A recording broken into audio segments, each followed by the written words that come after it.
Welcome to FitPro Foundations, the podcast where you'll hear fitness professionals provide the ideas and the inspiration behind their success. My name is Karen Salenzi, and today I have the pleasure of speaking with Mike Michels, Development Manager for the Indoor Cycling Division of LifeFitness, ICG. Mike oversees North and South America and is utilized as a sales specialist for LifeFitness indoor cycling products and programs. Mike has been described as the most experienced, active indoor cycling instructor on the planet. This is an episode that you're not going to want to miss. Welcome, Mike. Thank you very much for having me. Appreciate it. Absolutely. I'm absolutely thrilled to have you here today because I've got some very deep questions. But before we dive into that, could you provide a broad overview of what it is exactly that you do now? Sure. So I am like you said, the development manager for LifeFitness.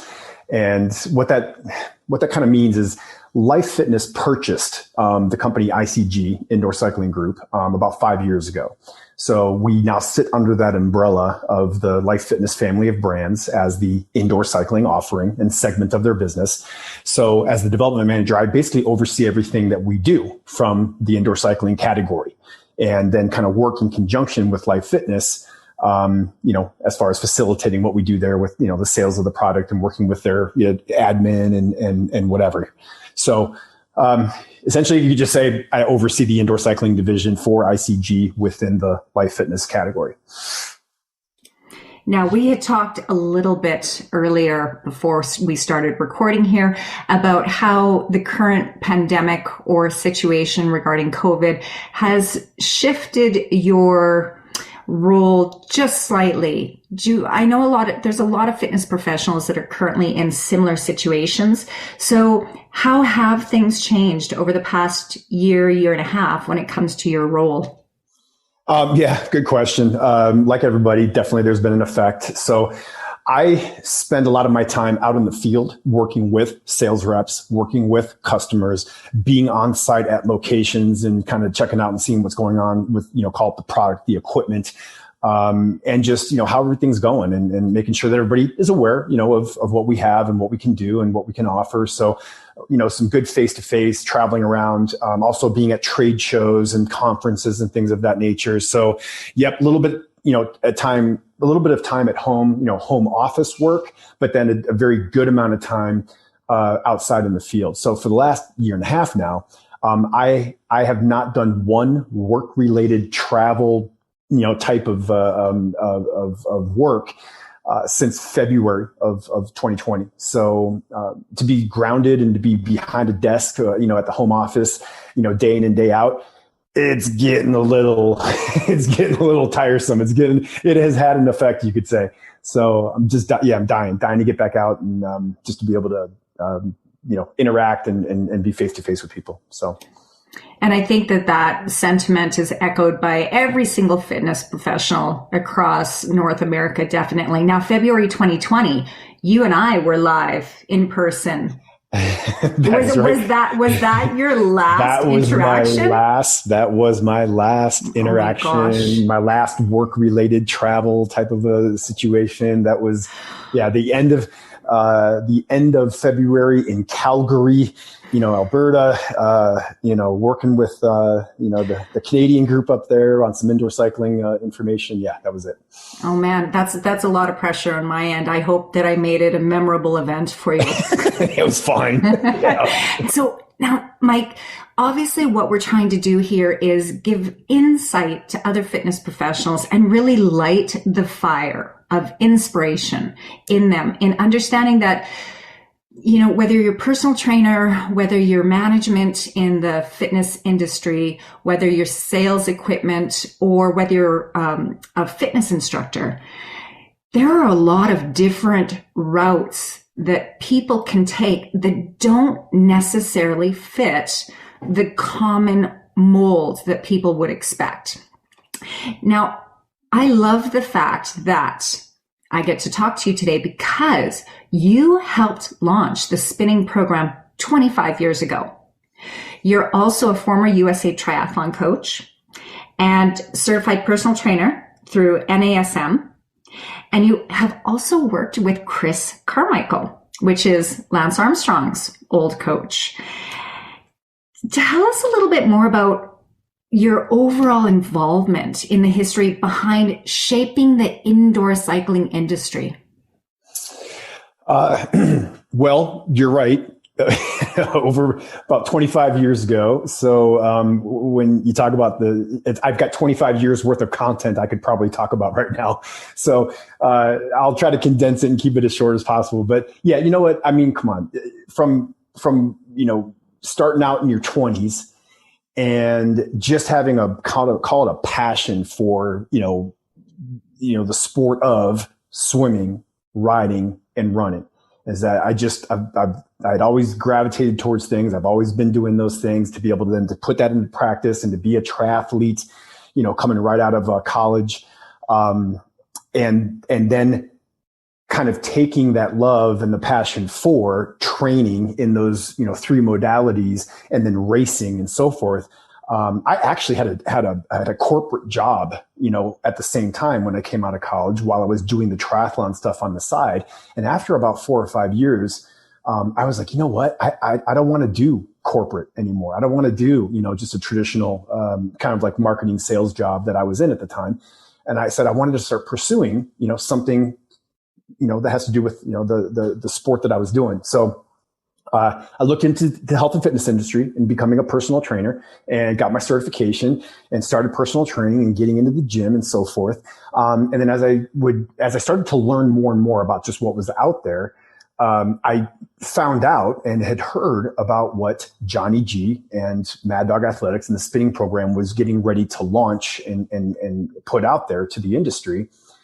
So contacted them, started talking to them and told them, who I was and what I've, been doing, that I had love, passion for cycling and so forth.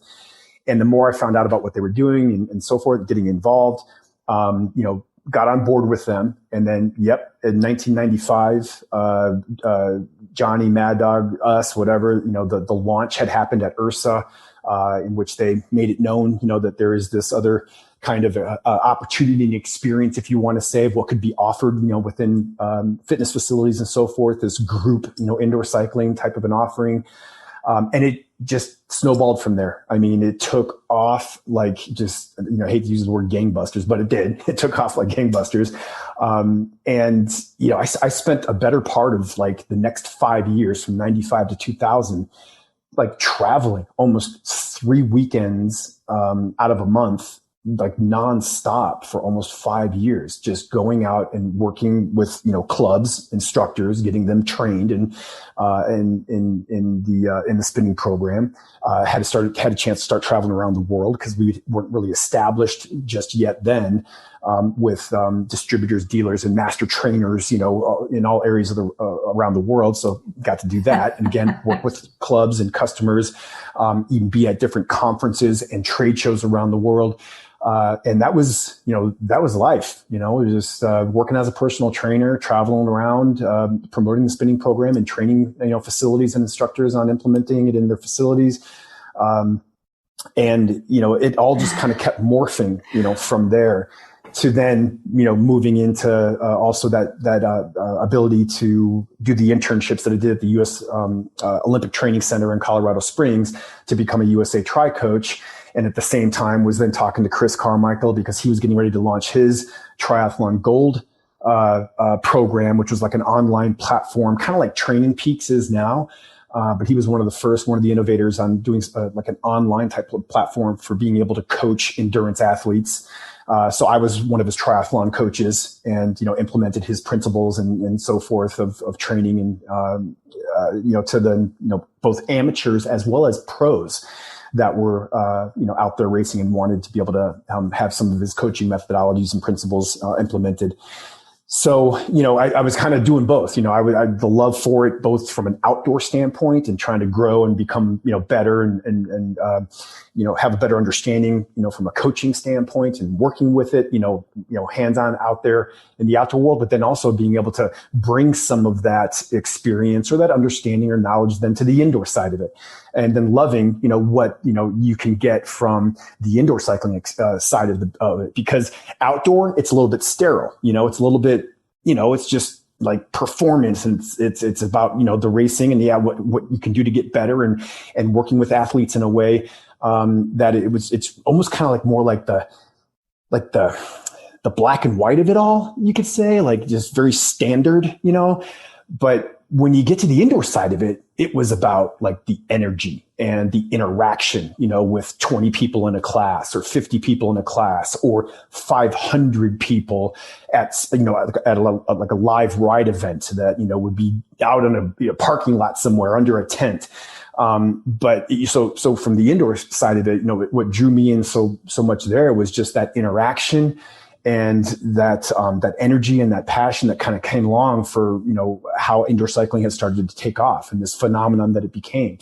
And then it, kind of bled into, actually working at Mad Dog Athletics, in California, in Venice, at the offices, not only still as like a master trainer for them, but then I became the head of training, and facility kind of, support, say, hey, now that you're getting, your indoor cycling program in your facility, here's ways that you can, make it special, make it unique, make it, profitable, make it, basically just a way to keep member retention and things of that nature. So it kind of went beyond just being a master instructor for them, but then also, again, like head of training, working with facilities and, making sure that it was just, continuing to grow from there. So from 1995 until 2005, that's kind of where I was and what I was doing, for, not only spinning, but what started to become just kind of an effect on the indoor cycling industry in general, to then also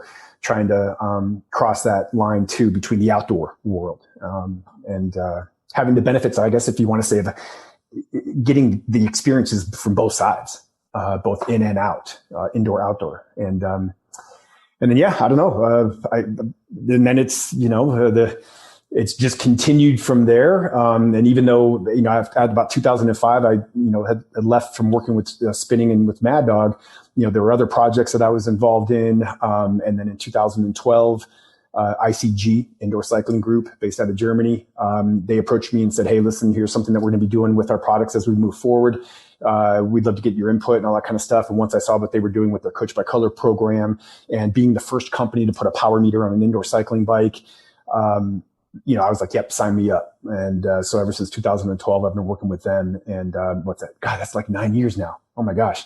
I am old. So, and then everything that we've now done with that, I feel like it's almost been like the next evolution and the next era and the next change of where we sit now within the indoor cycling industry compared to what it was back in the 90s. So, I told you I was going to give you a 25-year, version, long-winded version of, I guess how it all got started and where I've come from there. I think it's amazing.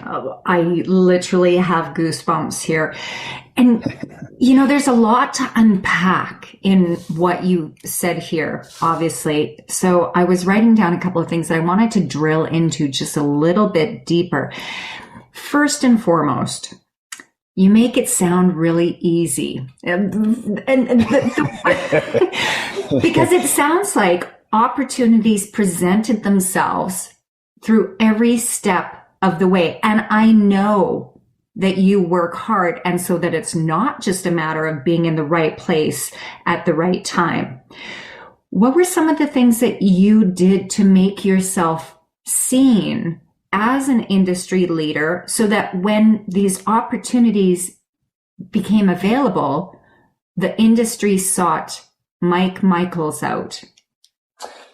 Just, it was probably, like I said at the beginning, is because I just had a passion for what I was doing, meaning, I'm going to say the triathlon side of things, or the training side of things, that endurance athlete kind of side of things. Not that I wasn't a pro, I wasn't even some high end elite guy. I just loved doing it. And, sure, I had some small successes, from an amateur standpoint and whatever, but I just love getting into a pool or getting into a lake or an ocean and doing swims. I loved them being on the bike, whether it was mountain biking or road riding, and just doing it. And then running. I love running. So, to take all three of those and then to be traveling around and racing and doing all that kind of stuff, that's what I love to do. And that's all I wanted to do. So it made me want to pursue more. It made me want to know more. It made me want to follow some of the people who were the leaders at the time, whether it was from a coaching standpoint or whether it was from an athlete standpoint, which then, taking that passion for the things that had happened outside, once I started getting inside, whether it was from personal training or then what became, the indoor cycling side of it, because of the passion, it's like I wanted to keep finding out more, and I wanted to keep, pursuing people on the indoor side of things now more. I wanted to, it was almost kind of like, just finding out more of what I could do or what the opportunities were around it. So with that, it means that you're starting to talk to more people or new people, or you're starting to, read and see, what other kinds of opportunities existed, or what, projects were starting to be worked on in ways where it's like, okay, well, like say the Chris Carmichael thing, it's like just through conversation and through reading and being aware of what was happening out there, I heard that he was going to launch a platform. Well, heard he was going to launch a platform. He hadn't launched it yet. I was like, hey, Chris, you don't know me, but here's who I am and here's what I've done and whatever. I'd love to be a part of it. And, and then through the conversations and the workings, it morphed into then being able to work with them.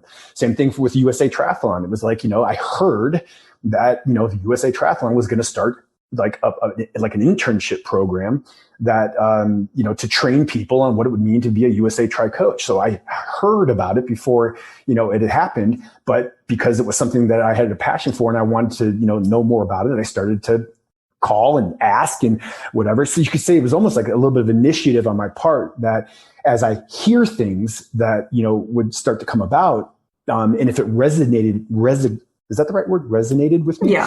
That then I was like, okay, well then let me start talking to him about it. Let me find out. It was the same thing with Johnny and with spinning. I heard that, there was going to be some sort of stationary bike class thing going on where you just sit there and it's like you kind of train and race that you kind of like train, you do stuff on a bike, both in the saddle and out of the saddle, and hand positions and riding positions, and it's all stationary and it's to music. And I was like, what's going on? So I wanted to find out more about it. So started calling, So, it just depends. It depends on the person. I mean, if you've got a passion for something and you're willing to at least make the initial attempts or steps to find out more or to talk more about it or to, pursue it in whatever, way possible, then it's almost like doors open.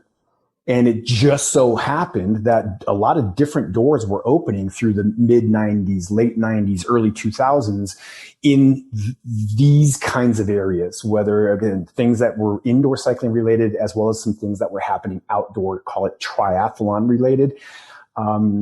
And coaching related and so forth. So yes, there was a little bit of kind of like right time, right place, but I still had to take the initiative to follow the things that I was passionate about, that I wanted to just be involved in more. And then again, just more doors just kept opening along the way. So, I still have to feel that I'm kind of blessed and fortunate to have had, call it the path that I've had.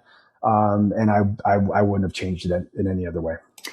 And I can tell because the passion is just exuding from you when you talk about this. And I absolutely agree. We don't know what we don't know, right? There are 100 opportunities available to us at this very moment, but we won't know of those opportunities unless we seek what we don't know. And I think that you've just provided an excellent illustration of that point. And yes, there is the matter of being in the right place at the right time, but you made yourself available. You kept your ear to the ground. You were listening for opportunities. You were networking within the areas that brought you passion. And as a result, when those opportunities came available, forgive me for saying this, but like, you weren't scared to step outside of your comfort zone and ask to do something that perhaps a more well-known person wouldn't have known necessarily who you were, but they took you on under the faith of how passionate you were about all of this. Is that a fair thing to say? Yeah, no, you hit the nail on the head. And I think it was a scenario in which, I think people were developing or creating something, and they knew that they were probably going to need some help along the way.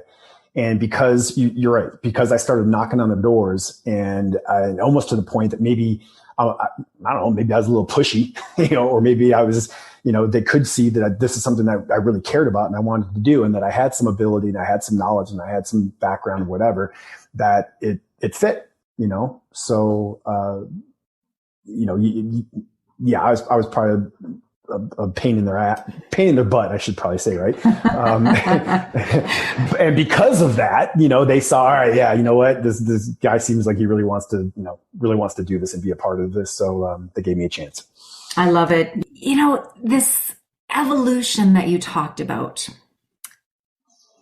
we saw indoor cycling hit the stage in a very large way that essentially changed our industry forever. And the fitness industry is always changing, albeit at a very slow pace. But once Johnny G came on the scene and this phenomenon started, and we've seen an evolution over the years, and we've seen people focused on power training, people focused on more competitive collaborations, shall I say, just within the cycle room itself. And then we've also seen the phenomenon of rhythm riding and dancing on the bike. So without putting you in a position where you're uncomfortable about speaking about it, what is your attitude towards all the different ways that fitness instructors or fitness professionals can use the bikes for training? Because we've got power, we've got training, and then we've got dancing. Are you comfortable with people using the bike to offer all of those, or any of those, or a combination of those? Of course, because at the end of the day, it all supports what is called the industry of indoor cycling. Because when you're talking about the masses and you're talking about the different types of capabilities of what can happen, and the fact that there are people in the world who just want to have fun and just want to have an experience and just want to, not necessarily pay attention to data or information, but they just want to come in and have a great ride and leave some sweat on the floor and, walk out just feeling like they did something for themselves that day. And, there's going to be half of the entire population wants to do that. And then the other half of the population, does want something that's almost kind of like, trackable, tangible, information, so how many calories did I burn today? How far did I ride? What was my average this or that? Am I better, now than I was 6 months ago? And, what are the kind of the metrics or the tracking points that will let me know that? Come on, wearable devices, tracking devices are one of the most popular things right now, hence Apple products, hence Strava, Garmin, you name it. Everything is what's trackable now, and information and data that goes along with it. So, the fact that we've got half of our indoor cycling population out there who is, you could say, doing the rhythm rides and dancing on the bike, awesome, great, keep doing it. And then you got the other half that you could say is maybe a little bit more performance related oriented and informational kind of related, is awesome and great. And let's let that half of the population, continue to do that as well. But there is also a blend. There is also a blend of both, where, God, I mean, I hate to say it, but you could even say there's a little bit like when you look at Peloton. I mean, look at what Peloton does. I mean, it's dancing on a bike, or, well, okay. Yeah. I'll leave that out there, dancing on the bike in some regards, but there's still information, on their platform. There's still some data. There's a leaderboard, if you want to say, so they've done a great job of blending, I would say the two. Flywheel, unfortunately not really around anymore, but, Flywheel was great at the same thing, where it was kind of like dancing on the bike and it was choreographed and it was about the music and the instructor. But again, a couple times through the ride, they'd throw up that leaderboard, and you had your data and your information that was there, on the bike that you could follow. So I think to answer your question in this big, long-winded answer is that all of it and how it's being done around the world is great, because it only strengthens what this indoor cycling industry is, and is going to continue to give it life for years to come, which means that we have jobs for years to come.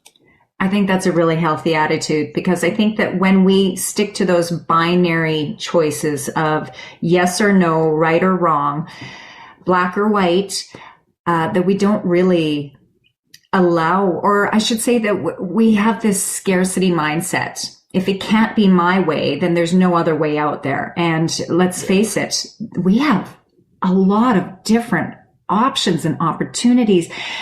And the more open we are to who it is that we service, who our customer is, and what our customers want, there's room to shape ourselves. Because I know for a fact that the way that I started teaching cycling is completely different from everything that I do now, from how I plan my classes to what expectations I have of myself to what I want my riders to experience at the end of the day.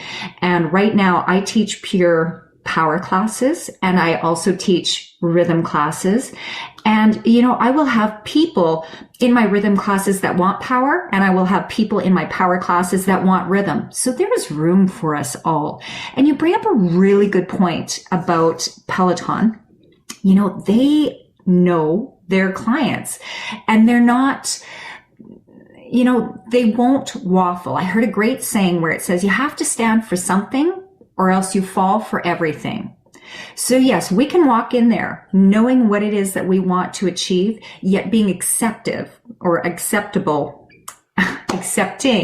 of, you know what I mean? Neither of us have had enough coffee this morning. We can be accepting of what other people need or want, and knowing that we can't please everyone.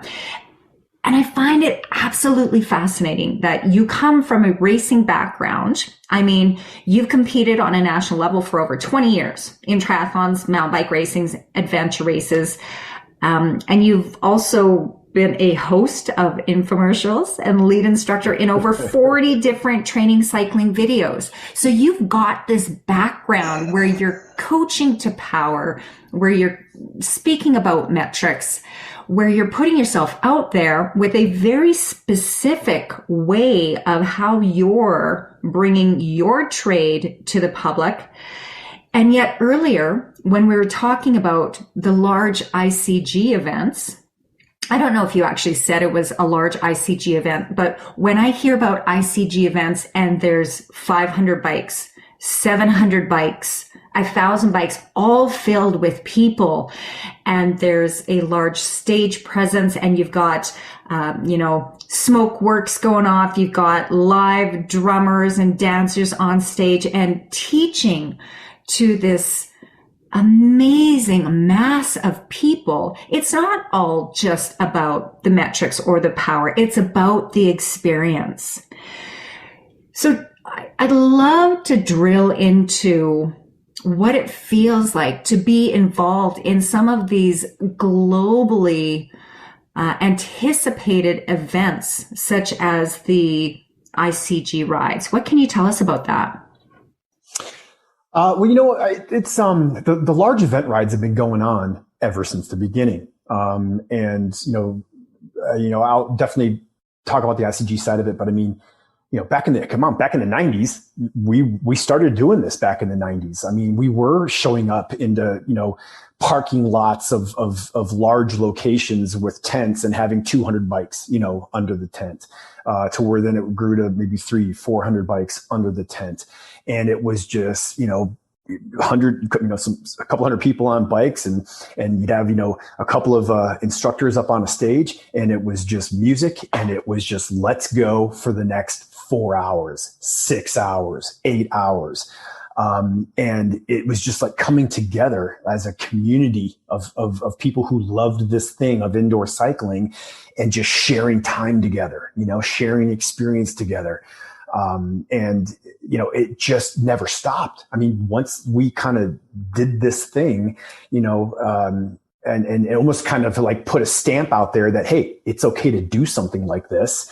Well, then everybody did it, and, all the different brands, would have large live ride events and for hours at a time, or for fundraising, kind of purposes even, and, for charities and, whatever it was. So, it started back in the 90s and it has never stopped. And again, everybody's doing it in some way, fashion, or form.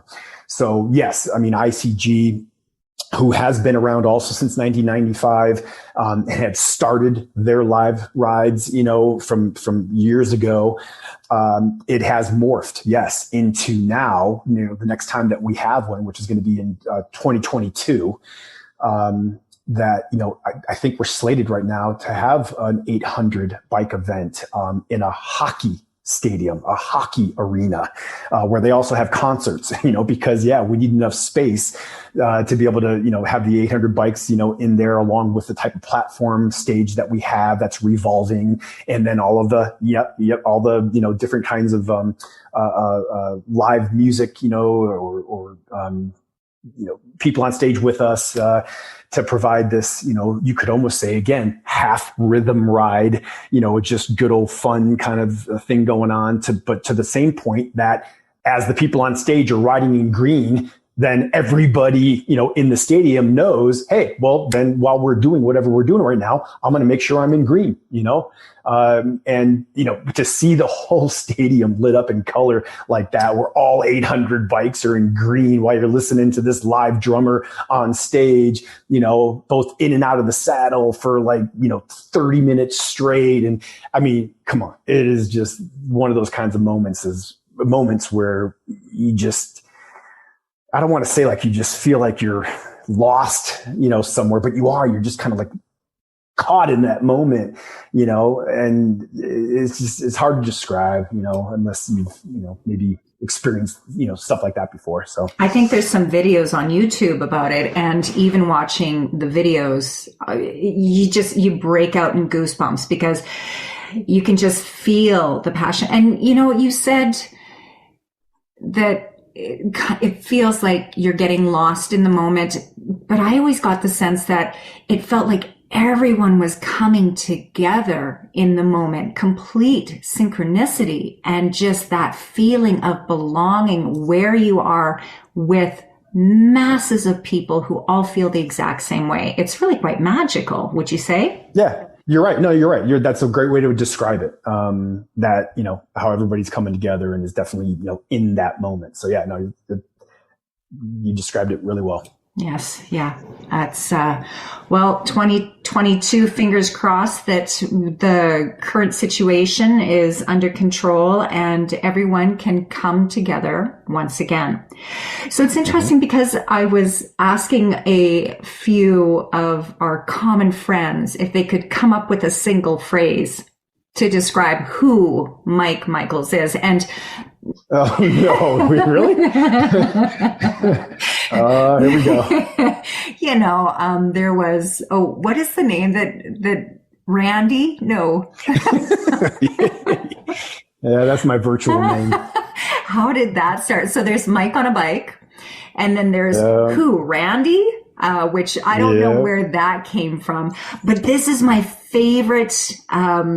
And there's a few more that, when we're off the air, I'll feel free to share with you. But this one came across, which I absolutely loved. A very well-known, well-respected peer of yours called you the most experienced active indoor cycling instructor on the planet. Oh my God. I know, right? Who are you talking to? Well, clearly someone that, while they don't work with you any longer, they really do respect you. And I mean, anytime the name Mike Michels is mentioned, there is a lot of respect. But, when you hear someone say something like that in reference to you, what does it mean to you? And don't say it means that you're old, because the most experienced instructor on the planet is still around. I was like, he better not say it means old. It's, how does he make it? I mean, how would that make anybody feel? I mean, you know what? Sure. Feels good. Feels good to hear. And, what does it mean? It's very subjective. Obviously, because there are a tremendous amount of just very impactful instructors, coaches, trainers, so forth that are out there. So subjective to maybe people that I've been able to come in contact with over the years. But I don't know, maybe it means at the end of the day that I've done something right, and that's all I could hope for, or that I've been able to, interact and have an effect, at some point, along the way with the people that I've met and the things that we've done. And, I don't know. Yeah, I guess it means that maybe I did something right. Or many things right. And also that your job is not done yet, because if you can have this type of an impact on people today and over the last 25 years, imagine what you can do over the next, I'm not going to say 25 years, because I don't want you to break down in tears, but Man, you just gave me my limit. So I only got 25 left. You take as long as you want to keep having that kind of an impact, because I think that really speaks to the power and the leadership qualities that you display, not only to the people that you work directly with, but to the people, as you say, that you've interacted with over the past. So yes, because that did come from a peer of yours. So I think that speaks volumes. And, I want to dig into that just a little bit more, because I know that your time is very precious and I don't want to keep you for too long, but sure. What do you look for when you're bringing someone onto your team, or when you see someone in another country that you would feel would benefit the team that you're working with in that other country? Passion. That's it. You got to want it. You got to want it. So, whether it means to be a personal trainer, whether it means to be an instructor, whether it means to be a manager, within a facility, whether it means that, you're going to work, more like on the product side of things, or a program side of things, or a technology side of things, is that you just have to have a passion for it. And like I said before with myself, is like to the point that you want to bug people. You're bugging people to like give you a shot, to give you a chance, to say, I think, or not I think, but, hey, I believe in the kind of the same things that you guys believe in. So I want to be a part of it. So, because with passion, then you can kind of you can teach them. They're teachable in a way. So, but they're already coming to the table saying that they want to do what you do or be a part of what you do. So you can teach them, some of the, detail side of it and the ins and outs side of it. But as long as there's passion backing it up and behind it all, then, oh my God, because you can't teach passion. You can't teach that. You just got to have it. It's just got to be there within that person. So, I know it's probably a word we've thrown around 100 times already on this, and sometimes it could be a little bit cliche, but at the end of the day, that's a foundational type of thing that, that you want. Yeah, to have that vision and the desire to make an impact, not only for our own personal selves, but obviously for what we believe in and the company that we're working for, right? Because you can be very passionate about elevating yourself while not putting the values or the needs of the company that you work for ahead of what you want to accomplish for yourself. So I think that's always really important to talk about, because when I'm mentoring people, I always say you have to believe in yourself, but you have to believe in the company that you represent or that you're working for or that you want to work for, because at the end of the day, you are that company and you want to make their jobs easier. You want to make them be more successful. So it's always that service attitude. So I agree with you. I think passion, very important, but I also think that it's that service to the people that you work for and represent that is absolutely key. Oh, no, that's fine. No, you're adding another perspective on it, which is great. Yeah. We talked about all the things that you look for in people and what got you to the part or the point where you are at now. Do you have any other final piece of advice that you can provide to help those people that are looking to become more than they are today? Well, the first thing is keep being you. You got to be you. Don't try to be somebody else, or don't try to be somebody that you're not. So, because if somebody said, "Hey, do you want to get certified in yoga and teach yoga?" I'd be like, "Hell no, that's not me. Don't put me in yoga." And because the passion wouldn't probably come out the same way, or the whatever, the capabilities wouldn't have come out the same way. So, I know who I am, and yoga instructor, and I'm not bagging. Come on, you guys, I'm not bagging on the yoga instructors. It's just that kind of a, call it, segment of our business is just not for me. And so I'm not going to fake it. I'm not going to go over and try to fake it just because I need to be able to teach another class or teach another modality. Yeah. So just know who you are, stay who you are. But then once you know it and you kind of know where your groove is and your specialty is, well, then do everything you can to be the best you can be at it. I love that. That's just find your niche. Know who you are, find your niche and what you then are passionate about in that direction or that channel, and then do everything in your power to be the best you can be at it. I love it. And don't be afraid to speak out, because I think that the current environment that we're in, we're so connected through social channels on the internet and social media. And we literally can talk to anyone in the world. All it is a matter of reaching out. So people shouldn't be afraid to take risks if they're pursuing the passion and it is authentic to them. Oh man, we are so fortunate, right? Yeah. I mean, that's a whole nother hour podcast on talking about what it means to find your niche and be you, and then all the ways to pursue going about being the best you can be at it. I mean, there's so many other tentacles to that it's a whole nother conversation. But I'll book you in another time. Yeah. Oh well, Mike. On behalf of myself, KIPS podcast, and the FitPro Foundations, I want to thank you so much for joining me today. I think that your story in how you have started and shaped and continue to support the industry, not only in indoor cycling, but everything else that you do and everyone else that you have an impact on. Thank you so much for joining me today. No, thank you very much. I appreciate it. All right.